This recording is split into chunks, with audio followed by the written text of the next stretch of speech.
ಕಾಂಗ್ರೆಸ್ನಲ್ಲಿ ಅಸಮಾಧಾನ ಸ್ಫೋಟ, ಮುಸ್ಲಿಂ ನಾಯಕರ ವಿರುದ್ಧದ ಶಿಸ್ತು ಕ್ರಮಕ್ಕೆ ವಿರೋಧ, ಜಮೀರ್ ಜಾರಕಿಹೊಳಿ ತುರ್ತು ಸಭೆ ಹೆಚ್ಚಿದ ಕುತೂಹಲ.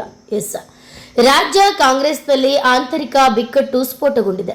ಇತ್ತೀಚೆಗೆ ನಡೆದ ದಾವಣಗೆರೆ ದಕ್ಷಿಣ ವಿಧಾನಸಭಾ ಕ್ಷೇತ್ರದ ಚುನಾವಣೆಯ ನಂತರ ಪಕ್ಷದೊಳಗಿನ ಭಿನ್ನಾಭಿಪ್ರಾಯಗಳು ತೀವ್ರಗೊಂಡಿದ್ದು, ಇಬ್ಬರು ಮುಸ್ಲಿಂ ನಾಯಕರ ವಿರುದ್ಧ ಕೈಗೊಂಡ ಶಿಸ್ತಿನ ಕ್ರಮ ಇದೀಗ ಅಸಮಾಧಾನಕ್ಕೆ ಕಾರಣವಾಗಿದೆ. ಪಕ್ಷ ವಿರೋಧಿ ಚಟುವಟಿಕೆ ನಡೆಸಿದ ಆರೋಪದ ಮೇಲೆ ಕೈಗೊಂಡ ಈ ಕ್ರಮಕ್ಕೆ ಪಕ್ಷದ ಕೆಲವು ಪ್ರಮುಖ ನಾಯಕರು ಅಸಮಾಧಾನವನ್ನು ವ್ಯಕ್ತಪಡಿಸಿದ್ದಾರೆ. ವಿಶೇಷವಾಗಿ ಅಲ್ಪಸಂಖ್ಯಾತ ಸಮುದಾಯದ ಪ್ರತಿನಿಧಿತ್ವದ ವಿಚಾರದಲ್ಲಿ ಈ ನಿರ್ಧಾರ ಸೂಕ್ಷ್ಮವಿರಬೇಕಾಗಿತ್ತು ಎಂಬ ಅಭಿಪ್ರಾಯ ಕೇಳಿಬರ್ತಿದೆ. ಸಚಿವ ಜಮೀರ್ ಅಹಮದ್ ಖಾನ್ ಅವರು ಈ ಕ್ರಮದ ಬಗ್ಗೆ ಬಹಿರಂಗವಾಗಿ ಅಸಮಾಧಾನವನ್ನು ವ್ಯಕ್ತಪಡಿಸಿದ್ದು, ಈ ರೀತಿಯ ಕ್ರಮಗಳು ಪಕ್ಷದ ಅಲ್ಪಸಂಖ್ಯಾತ ಬೆಂಬಲದ ಮೇಲೆ ಪ್ರತಿಕೂಲ ಪರಿಣಾಮ ಬೀರುವ ಸಾಧ್ಯತೆ ಇದೆ ಎಂದು ಎಚ್ಚರಿಕೆಯನ್ನ ನೀಡಿದ್ದಾರೆ. ಈ ನಡುವೆ ಜಮೀರ್ ಮತ್ತು ಸಚಿವ ಸತೀಶ್ ಜಾರಕಿಹೊಳಿ ಅವರನ್ನ ಬೆಂಗಳೂರಿನ ನಿವಾಸದಲ್ಲಿ ಭೇಟಿ ಮಾಡಿ ಮಹತ್ವದ ಚರ್ಚೆ ನಡೆಸಿದ್ದಾರೆ.